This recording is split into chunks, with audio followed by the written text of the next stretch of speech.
Бекзаттың әйелі 4 күніне кеткеніне бүгін 7-ші күн. Үй тып-тыныш, қазан қайнамайды, бала күлмейді, кір жуылмайды. Бірақ тоңазытқышта қарасаң, іші толы, енесі кетерінде дорба-дорба ет әкеліп тастап кеткен. Бекзат күндіз жұмысқа барып, кешке үйге келіп ет асып жеп, теледидар қарап, қайта ұйықтайды. Бірақ неге екенін білмейді, іші алай-дүлей, жүрегі бірдеңе іздегендей. Сол күні түнде көрші подъездегі қыз Жаннұрмен бірінші рет көзі түйісті. Қыз кешкі уақытта дүкенге шыққанда үстінде қысқа шорты, иығы ашық футболка. Көз жанарын тартып, жүректі бір түртіп өткен еді. «Аға, ассаламағалейкум», деді Жаннұр, тәтті жымиып. «Уағалейкум ассалам», деді Бекзат, көзін тайдырып. Қыздың даусы құлағында қалып қойды. Келесі күндері Бекзат кешке қарай әдейі подъезде жүретінді шығарды. Бірде жедел сатымен бірге түсті, бірде дүкенге бірге барды.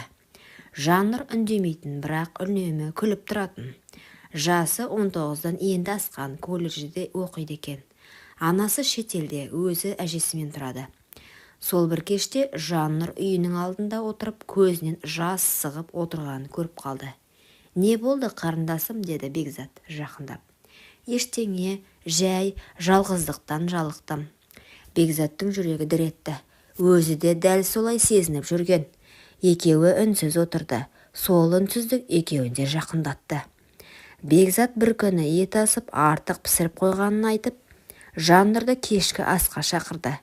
Қыз алғашында тартынды, бірақ келісті. Ас үстінде екеуі көп сөйлесті. Қыз шын жүректен сыр ақтарды. Ал Бекзат ішіндегі бос орын толтырғандай болды. Сол түн қас қағымда келді. Кино көріп отырып, қыздың иығына еппен қолын салған Бекзат оның үндемегенін пайдаланып, шашынан иіскеді. Жаннұр алғашында шошынғандай болды, бірақ кейін мойнын бұрып, «Саған жақын болғым келеді», деді жай ғана. Сол сәт екеуінің де шекарасы бұзылған шақ еді. Сол түн екеуі бәрін ұмытты. Тыйым, жауапкершілік, неке, бәрі ұмыт болды. Бекзат алғаш рет әйелінен өзге жанға тәнін ашты. Жаннұр үшін бұл алғаш рет еді. Ол сенді. Ол өз сезімін шынайы деп білді. Таңертең оянғанда Бекзат алғашында өзін кінәлі сезінді. Бірақ Жаннұрдың жалаңаш иығына қарап, өзін еркек болмысын қайта қуаттады. Ол өзін әлде қайда жас, еркін, тірі сезінді. Бір аптадан соң әйелі хабарласып, «Ертесі үйге қайтамын», деді. Сол түнде Бекзат Жаннұрға, «Бұлай жалғасса болмайды», деді. Қыз үндемеді, жымиып, «Мен бұлай болатынын білгенмін. Бірақ сенің назарың, еркектік мейірің маған керек болды. Енді өз жолыммен кетемін. Сен де өз өміріңе орал», деді. Сол түні қыз есіктен үнсіз шығып кетті. Әйелі үйге оралды. Үй қайтадан қазанның иесіне толды. Балалар ойнап жүр. Бірақ Бекзаттың көзінде бір өзгеріс бар еді. Ол енді әйеліне мейірімді бола бастады. Үндемейтін, бірақ көмектесетін, үйге ерте келетін, өзін басқа қырынан танытқанын сезді. Бірақ ішінде бір бұрыш бос үйде күйде қалды. Бір күні дүкенге барғанда бір таныс иіс мұрнын жарып өтті. Артқа қараса жоқ, ешкім жоқ. Бірақ ол біледі, бұл Жаннұрдың иісі еді. Лимон мен иланг-иланг иісі. Қыздың өзі жоқ, бірақ сезімі мен естелігі жүрегінің түбінде сақталып қалды. Сол бір түн, сол бір наз өмірінде, еркектігінде қайта оятқан еді. Күндер өтті, апталар өтті. Бекзат бәрін ұмытқандай кейіп танытқанмен, түнгі үнсіздік тағы да сол Жаннұрдың елесін алып келетін. Әйелі қасында ұйықтап жатса да, оның көз алдында жас, нәзік тән, жас қыздың иісінен тұншыға жаздаған кештер жиі келетін. Кейде өзіне жеркенетін, кейде сол сәттерді сағынатын. Мен кінәлімін бе, әлде өмір өзі осындай ма деп ойлайтын, бірақ жауап жоқ. Күз түскен шақта есік қаққандай болды. Ашса Жаннұр, өзгерген, басында орамал салған. Көзінде бұрынғы от жоқ, орнында салмақ пен сабыр пайда болған, қолында қағаз. Аға, сізден кешірім сұраймын. Мынау баламның сараптамасы, сіз әке боласыз. Бекзаттың қолы дір етті, қағазды ала алмай қалды. Мен сізді мазаламаймын, бірақ шындықты білуге тиіссіз, деді де бұрылып кетті. Сол күннен кейін Бекзат өмірінде алғаш рет шын мағынада түн ұйқысын төрт бөлді. Ол өз баласы, бірақ әйелі мен балаларына не айтады? Кей түнде көрпесін бүркеніп іштей жылайтын. Мен қалайша осынша сорлыға айналдым? Менің әлсіздігім бір адамның тағдырын бозды ма? Жаннұрдың баласы әкесіз өссе, мен адаммын ба? Ақыры бір шешімге келді. Жаннұрға қоңырау шалды, қыз алмады, хабарлама жазды. Баламның өміріне жауаптымын. Сен рұқсат етсең, оның көлекесі болсам да өмірінен алыстамаймын. Жаннұр тек бір жауап жазды. Көлеңкі емес, тірегі бол, әйтпесе мен де тірі қалмаймын. Бекзат бәрін әйеліне айтты. Көз жасында, шындығында жасырмады. Әйелі алғашында сенбей жылады. Содан соң, мен кетемін, бірақ балаларыңа әке болып қала бер. Мені жоғалттың, енді өз арыңды жоғалтпа, деді. Үйден кеткен соң Бекзат көз жасын балаларының көзінше тұншықтырып жұтты. Айлар өтті, Жаннұр босанды, ұл бала. Көздері тура Бекзаттікіндей. Жаннұр баласын құшағына алып жымиып: бұл бала менің таңдауым емес, тағдырым еді, ал сен кеште болса ардан аттамадың. Бірақ Бекзат үнсіз баланы қолына алды. Ішінен тек бір ауыз сөз күбірледі: кешір. Бекзат екі үйге де керек болмай қалды. Бірақ өмірі ешқашан бұрынғыдай болмады. Екі түрлі махаббат, екі түрлі қателік, екі түрлі жүрек. Бірақ бір тағдыр, бір түндік әлсіздік, бір өмірлік жауапкершілікке айналды. Бекзат шындығын айтқан соң үйінен кетіп қалды.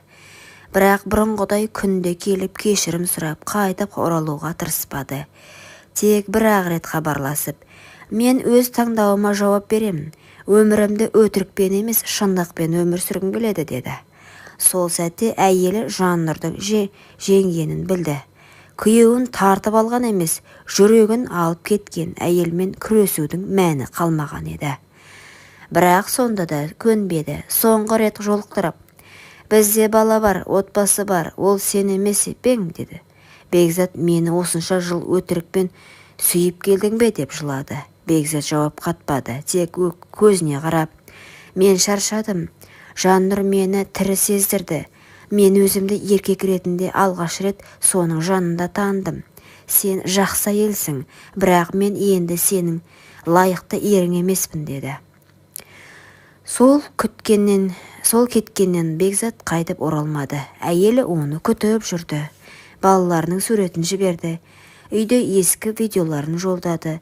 Бір күні хат жазды: мен сені тек жек көріп кетсем оңай болар еді, бірақ мен сені әлі де жақсы көремін. Бірақ өзіңнен бұрын өз әлсіздігіңді сүйесің. Ол хат жауапсыз қалды. Бекзат Жаннұрмен тұрмыс құрып кетті. Бірақ ол жақта да бәрі ертегідей болмады. Себебі махаббат күнделікті шай-шаңмен бірге сүріледі. Бірақ Бекзат бәріне төзді. Себебі ол бұл жолы өз таңдауы үшін өмір сүріп жатыр. Жаннұр баласын өсіріп қарапайым келін атанды. Бірақ оның жүрегінде де шемен бар еді. Ол бір әйелдің көз жасымен келген махаббаттың ішкі күйігі. Бекзаттың бұрынғы әйелі енді оны іздемейтін болды. Терезе алдында күнде отыратын әдеті де жоғалды. Бірақ кейде кешкі уақытта теледидардан жанұя басты байлық деген бір жарнама шыққанда көзіне жас келетін. Ең құнды дүниені өз аяғымен шығарып салдым, деп сыбырлайтын. Бірақ ол енді күресуден шаршады. Бекзаттың үлкен ұлы есейіп: әкем қайда, деп сұрайтын. Анасы: ол басқа таңдауды дұрыс деп шешті, деп қана жауап беретін. Бала үндемеді. Бірақ сол сәттен бастап әкесін атамайтын болды. Көзінен жек көру емес, салқындық кетті. Жылдар өтті. Бекзаттың шашына ақ түсті. Қолында Жаннұрдың баласы ойнап жүр. Кенет көз алдында ескі үй, балалары, терезеден қарап тұрған әйел бейнесі елестейді. Бәріміз бақытты бола алмадық. Біреудің бақыты, біреудің трагедиясына айналды, деді ішінен күбірлеп. Кей махаббаттар жүрекке емес, жауапкершілікке адал болуды талап етеді. Ал кей адамдар адалдыққа емес, өз құмарлығына адал болады. Бекзат Жаннұрмен бақытты бола алмады. Неге дейсіз ғой? Ол өз әйелі мен баласының көз жасына қалды. Әйелің түн ұйқысын төрт бөліп, өсірген перзентінің тілегін аяққа таптап, бөтен әйелдің жылуы деп ойлағаны түбі өзіне ауыр қайғы болып қайтты.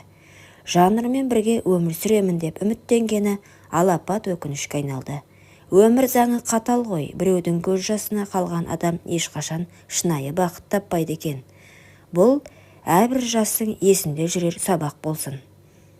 Құрметті оқырман, өмірден алынған шынайы оқиғаларды тыңдағыңыз келсе, менің арнама тіркеліп, лайк, комментарий жазып қолдап кетіңіздер. Келесі кездескенше.